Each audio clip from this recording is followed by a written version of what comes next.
অমানিপ্রসাদ মজুমদারের কবিতা রং বদলের ব্যাপার স্যাপার।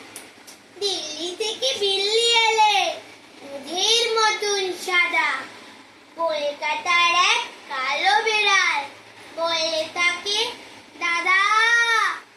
আসুন বসুন, কেমন আছেন, বাড়ির খবর ভালো? সাদা বেড়াল বললে তোমার রংটা কেন কালো? কালো বেড়াল বললে শুনুন, রাখুন আগে বেড়ি। আমি যখন জন্মেছিলাম চলছিল লস্যেরি। কোচবিহারের রাজা ছিল একটা কালো হাতি। যখন তখন সেই হাতিটাই করতো মাতামাতি। একদিন তার কাণ্ড দেখে চমকে গেল পিলে। 5টা কাপড় কাচার সাবান ফেললো হাতে গিলে। পরের দিন কি ঘটলো ব্যাপার বলছি শোনো দাদা। সাবান খেয়েই কালো হাতির বাচ্চা হলো সাদা।